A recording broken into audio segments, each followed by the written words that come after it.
사도행전 9장 10절부터 15절 말씀입니다. 네, 9장 10절부터 15절 말씀이고요. 한 절씩 교독하시고 마지막 절은 같이 읽도록 하시겠습니다. 제가 먼저 읽을게요. 그때 다메섹에 아나니아라 하는 제자가 있더니 주께서 환상 중에 불러 이르시되 아나니아야 하시거늘 대답하되 주여 내가 여기 있나이다 하니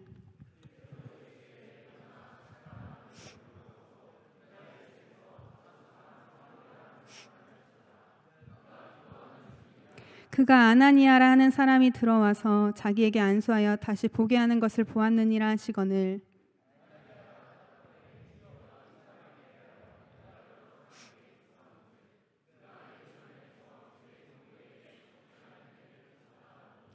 여기서도 주의 이름을 부르는 모든 사람을 결박할 권한을 대제사장들에게서 받았나이다 하거늘 주께서 이르시되 가라 이 사람은 내 이름을 이방인과 임금들과 이스라엘 자손들에게 전하기 위하여 택한 나의 그릇이라. 아멘. 바울이라 불리우기 전 사울은 우리가 잘 알고 있듯이 원래 예수를 믿는 그리스도인들을 핍박하는 사람이었습니다. 조금 과격하게 표현을 하면 끝까지 쫓아가 죽이려고 안달난 사람이라고 말할 수도 있겠습니다. 그런 사울은 다메섹에서 예수님을 만나고 하나님의 자녀와 백성으로 부르심을 받게 됩니다. 사도행전 9장이 바로 바울이 부르심을 받는 내용입니다. 오늘 본문 말씀인 9장에서 앞으로 조금만 가보면 4절을 함께 보실게요. 네. 땅에 엎드러져 들음에 소리가 있어 이르시되 사울아 사울아 내가 어찌하여 나를 박해하느냐 하시거늘 이라고 말씀하십니다. 친히 주님이 이름까지 부르셨고 15절에서는 이스라엘 자손들에게 전하기 위하여 택한 나의 그릇이라 라고 말씀하십니다. 택하여 부름받은 사람이 바로 이 사울이라는 것이죠. 그런데 오늘 본문 말씀에서 또 다른 인물인 아나니아라 하는 사람이 등장합니다. 아나니아는 사울에게 보냄받은 자였습니다. 이것이 아나니아의 부르심입니다. 11절 말씀으로 다시 가볼까요? 11절 말씀에 주께서 이르시되 일어나 집가라 하는 거리로 가서 유다의 집에서 다섯 사람 사울이라 하는 사람을 찾으라. 그가 기도하는 중이니라 라고 말씀하십니다. 사울에게 가라고 하는 이 부르심을 아나니아가 예측이나 할 수 있었을까요? 예측할 수 없었던 이 부르심이 아나니아에겐 얼마나 불편했을까요? 여러분이 어떠한 인생의 계획들을 세웠을 때 계획한 그대로 인생이 흘러가던가요? 그렇지 않습니다. 늘 예기치 못한 변수와 상황이 존재합니다. 그 변수를 맞닥뜨리게 되면 우리는 마음이 어렵다라는 표현을 합니다. 굉장히 마음에 시름을 안게 되는 거죠. 아나니아에게도 주님의 부르심이 예기치 못한 변수와 같은 상황이었을 것입니다. 당시 그 누구도 사울에게 먼저 다가가려고 하는 사람이 없었을 거예요. 그리고 다가가고 싶지도 않았을 거예요. 그리스도인들을 핍박하면서 저 사울이 진짜 예수님을 만난 거 맞아? 만났다고 거짓말하면서 그리스도인들을 한꺼번에 몰살하려는 함정 아니야? 라고 충분히 생각할 수 있는 것이죠. 그런데 아나니아에게 주님이 말씀하십니다. 일어나 집가라 하는 거리로 가서 유다의 집에서 다섯 사람 사울이라 하는 사람을 찾으라. 일어나 가서 찾으라. 구체적이고 정확한 부르심입니다. 아나니아가 대답합니다. 13절 말씀에 아나니아가 대답하되 주여 이 사람에 대하여 내가 여러 사람에게 듣사온즉 그가 예루살렘에서 주의 성도에게 적지 않은 해를 끼쳤다 하더니 라고 말씀하시죠. 아나니아도 두렵고 불편한 것입니다. 주님의 부르심이 내가 생각했던 것과는 다르면 우리는 불편한 마음을 갖게 됩니다. 그리고 그 불편한 마음에 따라서 불순종하거나 아니면 그 불편한 마음을 꺾고 부르심에 순종하거나 둘 중에 하나를 우리는 선택하게 될 것입니다. 아나니아에게도 이 선택지는 마찬가지였습니다. 그러나 주님이 아나니아에게 다시 말씀하십니다. 15절을 함께 읽으실까요?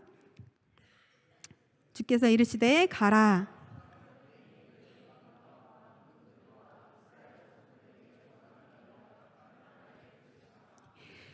아멘. 주님은 아나니아에게 다시 한번 가라라고 정확히 말씀하십니다. 아나니아가 내가 지금 잘 들은 거 맞나? 환청인가? 잘못 들었나? 라고 생각하지 못할 만큼 아주 정확하게 말씀하십니다. 그리고 아나니아는 하나님의 부르심에 응답하고 순종을 선택하며 보냄받은 자리에 갑니다. 자신에게 맡겨진 일, 사울을 찾으라. 그리고 그에게 안수해서 사울이 다시 보게 되는 일을 아나니아는 수행을 하게 되는 것이죠. 아나니아는 결국 주님의 명령에 순종했고 사울에게 가게 됩니다. 그렇게 사울은 하나님의 자녀로 부르심을 받고 아나니아는 사울에게 보냄을 받습니다. 제가 새가족을 만나거나 청년들을 신방하다 보면 저한테 자주 물어보시는 게 있는데 그 질문이 바로 어떻게 하다 간사가 되셨어요? 라는 질문을 가장 많이 받습니다. 그러면 저는 한마디로밖에 대답할 수가 없어요. 바로 부르심입니다 라는 대답입니다. 저는 모태신앙으로 태어나서 지금까지 서림교회 이외의 교회는 다녀본 적도 없고 이 교회를 벗어나 본 적도 없는 사람입니다. 학교를 타지에서 다녔을 때에도 통학을 했기 때문에 매 주일 예배는 이곳에서 예배를 드렸습니다. 물론 지금도 저의 믿음이 대단히 좋다라고 말할 수는 없지만 당시에도 믿음이 좋아서 주일 성수를 지켰던 것이 아니고 문화적인 크리스천이었습니다. 교회라는 문화 안에서 나고 자랐기 때문에 익숙한 것이 있었지만 이 익숙함이 곧 신앙과 믿음은 아니잖아요. 20살 때 청년부 예배는 명절처럼 1년에 한두 번만 드리던 사람이 바로 저였습니다. 그런 제가 어떻게 이 자리에 있게 되었을까요? 제가 간사의 부르심을 예측할 수 있었을까요? 아니요. 제 인생의 계획 가운데 간사라는 것은 생각해보지도 않았고 그렇게 간사를 할 만큼의 믿음의 분량의 사람도 아니라고 생각했고 지식도 없는 사람이라고 저는 생각을 했습니다. 그런데 제가 이 자리에 있을 수 있는 건 바로 하나님의 부르심이 있었기 때문입니다. 그리고 제가 20살에 한두 번 오던 이 사람이 이 공동체 안에 부르심을 받아 공동체 안으로 들어오게 되었습니다. 바울도 다메섹에서 예수님을 만난 이후에 그리고 그 부르심 이후에 돕는 자들을 통해서 교회 공동체 안으로 부름을 받았습니다. 바울은 이제 그리스도인의 공동체 안에 들어가게 됩니다. 예수를 믿는 그리스도인들을 핍박하던 열성 있는 사람에서 이제 자신이 예수 그리스도를 경험함으로 변화되어서 예수를 믿는 공동체 안에 부름을 받아 속하게 되는 거죠. 또한 이후에 바울은 복음의 사명자와 선교사로 또한 부름을 받습니다. 바울이 눈에 비늘 같은 것이 벗겨지고 다시 보게 되었을 때 얼마나 그의 몸이 쇠약해져 있었겠습니까? 사흘 동안 보지도 못하고 먹지도 마시지도 않았습니다. 19절 말씀과 20절 말씀을 함께 보시겠습니다. 음식을 먹음에 강건하여지니라. 사울이 다메섹에 있는 제자들과 함께 며칠 있을새 직시로 각 회당에서 예수가 하나님의 아들이심을 전파하니 그가 음식을 먹음에 강건하여지고 다메섹에 있는 제자들과 함께 며칠을 보내다 직시로 회당에 가서 예수가 하나님의 아들임을 전파합니다. 또한 더욱 힘을 입어서 예수가 그리스도라 증언하기에 이릅니다. 오히려 유대인들이 흙과 백처럼 중간이 없이 바뀌어버린 이 바울의 태도에 당황해합니다. 이내 유대인들은 저 사울이라는 자를 죽여야겠다라는 마음이 들게 할 만큼 변화가 되었던 거죠. 이제 바울은 예수 그리스도를 자기가 어떻게 만났고 어떻게 자신이 변화되었는지 직접 이야기하는 복음의 사명자로 부름을 받았습니다. 또한 나중에 바울은 안디옥 교회에 파송되고 인정받는 지도자가 되어서 교회의 리더십으로 두각을 나타내기도 합니다. 또한 이후에 그는 선교 여행을 통해서 복음을 전달하는 복음 전달자로서의 사명을 감당하기도 합니다. 선교사로서의 부르심을 받고 파송되는 것이죠. 그렇다면 하나님은 우리를 왜 부르실까요? 하나님은 사실 인간이라는 존재가 없어도 전지전능하시기 때문에 알아서 다 하실 수 있습니다. 사울에게 가라고 했을 때 아나니아가 끝내 불순종했다면 사울에게 보낼 또 다른 누군가가 없었을까요? 사울은 교회 공동체 안에 들어가지 못했을까요? 아닙니다. 아나니아가 아니면 하나님은 또 다른 누군가를 부르셔서 사용하셨을 것입니다. 그러나 주님이 부르셨을 때 네, 주님 알겠습니다. 제가 가겠습니다. 라고 할 수 있는 사람, 바로 그 사람을 주님은 원하신다는 것입니다. 그리고 순종하는 사람을 통해 하나님은 일하십니다. 여러분들에게 어떠한 주님의 부르심이 있는데 그게 여러분이 원하는 부르심이 아니라서 혹시 어려우신가요? 아니면 불편하신가요? 그 어렵고 불편한 마음을 깨뜨릴 수 있는 한 가지 방법이 있습니다. 바로 순종함으로 헌신하는 것입니다. 그냥 부르심이 있을 때 그냥 그렇게 해버리는 거예요. 그렇다면 우리는 어떤 헌신을 해야 할까요? 아나니아처럼 불편하지만 주님의 부르심에 내 불편함을 꺾고 순종하여 부르신 자리에 가서 맡겨진 일을 헌신하는 겁니다.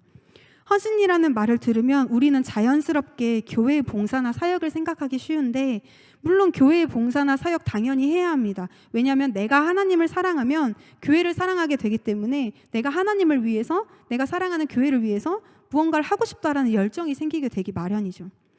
제가 헌신이라는 뜻을 사전에 검색을 해봤어요. 이 헌신이라는 뜻은 몸과 마음을 바쳐 있는 힘을 다함이라고 정의가 나옵니다. 내가 몸만 들여서 되는 것도 아니고 내가 마음만 있다고 해서 되는 것도 아니고 몸과 마음을 바쳐서 온 힘을 다해야 헌신이라는 것이죠. 우리는 하나님을 사랑할 때 온 마음과 몸을 다 바쳐서 사랑해야 한다는 것입니다. 우리가 부르심을 받았을 때 온 마음과 몸을 다해 순종하며 나아가야 한다는 것입니다. 시편 110편 3절 말씀을 함께 읽도록 하겠습니다. 주의 권능의 날에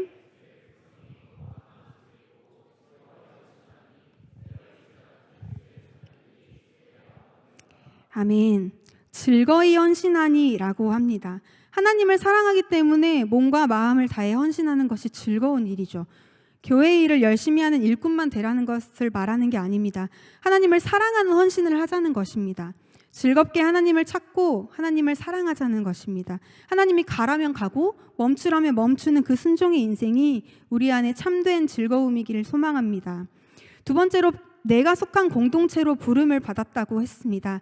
여러분이 속한 그 샘터 공동체가 여러분이 부름받은 자리라는 것이죠. 우리가 처음 개편할 때 여러분이 그 샘터를 선택했습니까? 아니요, 그렇지 않습니다. 그런데 샘터에서 같이 부대끼다 보면 나와 너무 다른 사람을 발견하게 되고 그 사람으로 인해 내가 너무 힘들 수도 있어요. 그 다름이 주는 부딪힘이 이해와 사랑으로 덮어지지 않으면 그렇게 느껴집니다. 저도 샘터에 속해 있을 때 사실 안 그랬던 적은 없어요. 저 사람 왜 저래? 도대체 왜 저러는 거야 저 사람? 이렇게 생각하는 게 인간의 마음이라는 거죠. 근데 어느 순간 이 생각이 탁 꺾였던 때가 있는데 제 안에 그런 생각이 들어왔어요. 지금 내가 이렇게 힘든 게 저 사람과 나와의 다름 때문이라면 나만 힘든 게 아니라 저 사람도 나 때문에 너무 힘들겠다. 이렇게 생각이 들더라고요. 우리는 각기 너무 다른 사람들이 한 공동체로 부르심을 받아서 함께하고 있습니다. 하나님이 여러분을 그곳으로 부르시고 모이게 하신 것입니다. 내가 속한 공동체원을 사랑하고 섬기는 헌신이 있어야 합니다. 사울이었던 바울을 따뜻하게 맞아주고 섬겨준 바나바와 같은 동역자도 있었습니다. 바울은 예수님을 만나고 교회 공동체 안에 들어오게 되면서 사랑과 섬김으로 헌신합니다. 우리가 서로에게 이런 사랑과 헌신이 있어야 된다는 것입니다. 마지막은 복음을 전하고 선교사로 사는 삶의 헌신에 대해서 이야기를 했는데 성경에서 누구를 가장 좋아하니? 라고 많은 청년들에게 제가 물어봐요. 누구를 닮고 싶니? 그러면 많은 사람들이 예수님이요 혹은 바울이요 라고 이야기를 합니다. 그런데 생각을 해보면 내가 진짜로 바울과 같은 삶을 살 수 있을까? 라는 생각이 들죠. 내 몸이 부서져라 복음을 전하고 내 목숨이 한낱 바람에 흩어질 만큼 선교사로 살 수 있는가? 예수님을 만난 이후의 일생을 내가 바칠 수 있는가? 이런 질문을 해보게 되는 것입니다. 제가 간사 콜링을 받고 사실 제가 할 수 있는 대답은 네라는 대답밖에 없었어요. 그 길로 다니던 직장을 정리하고 간사로 사역하게 된 지 이제 벌써 4년이 지났습니다. 근데 헌신을 한다는 것이 저도 결코 쉽지 않습니다. 물론 지금 간사 사역도 마찬가지예요. 쉬운 것이 없어요. 어렵고 시간이 지나면 지날수록 어렵다라는 게 느껴져요. 그래서 간사로 사역하는 때에도 이제 내가 그만해야 되나? 라는 생각을 솔직히 한 적도 있어요. 근데 제가 이 자리에 계속 있는 이유는 하나님이 저를 부르셨기 때문입니다. 저도 이 중에 여러분들과 똑같이 진로에 대해서 나의 앞길에 대해서 고민하던 때가 있었어요. 다양한 청년들을 만나다 보면 특히 대학생의 청년들을 만나다 보면 그 청년들 같은 경우에는 자신의 진로에 대해 고민하는 이야기를 사실 가장 많이 합니다. 취업에 대한 이야기, 취업을 하기 위한 스펙과 준비에 대한 이야기, 앞으로 취업하면 어디로 가게 되고 타지도 생각하고 있어요. 이런 이야기들을 되게 많이 하게 됩니다. 제가 간사 2년차 때까지는 저도 저의 진로에 대한 그런 생각들이 참 빈번했었던 것 같아요. 이전에 직장 생활을 하다가 간사로 헌신을 하고 있기 때문에 어떻게 보면 세상의 기준으로 봤을 때 저는 경단녀가 되어 있는 거죠. 경력 단절 여성. 그러면 내가 이 사역을 내려놓게 되었을 때 나는 무슨 일을 할 수 있을까라는 생각을 간사 초 때는 진짜 종종 많이 했어요. 근데 어느 순간 이런 고민과 걱정을 하지 않게 됐는데 나를 이곳으로 부르신 이가 누구인가? 라는 것이 다시금 확실해졌던 순간부터였습니다. 나를 이곳으로 부르시니 나를 보내신 이가 누구인가? 나는 누구의 주권 아래 살고 있는가? 그리고 나는 하나님 앞에서 어떤 존재인가? 이런 것들을 생각했을 때 결국 나를 책임지시는 이가 누구이신가? 라는 결론에 이르게 됩니다. 나를 부르시는 분 하나님, 나를 보내시는 이도 하나님, 나는 하나님의 주권 아래에 살고 있고 결국 하나님은 나를 책임지실 것을 믿는다는 것입니다. 딱 이게 더 이상 머릿속으로만 생각되는 게 아니라 내 가슴으로 확신이 되자 더 이상 나의 앞길과 진로에 대해서 걱정하지 않게 됐습니다. 나를 하나님께 몸과 마음을 온전히 다 내어 던진 사람은 그 사람의 삶의 헌신을 보시는 하나님께서 반드시 책임지실 것입니다. 저는 그렇게 믿고 있습니다. 마지막으로 사도행전 20장 24절 말씀을 함께 읽겠습니다. 시작.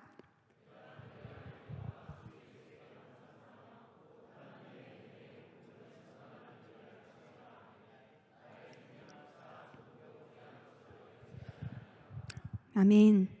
말씀을 맺겠습니다. 여러분, 하나님은 여러분을 여러분의 각자의 자리로 부르셨습니다. 여러분들의 가정으로, 직장으로, 캠퍼스로, 그리고 속한 공동체로 보내셨습니다.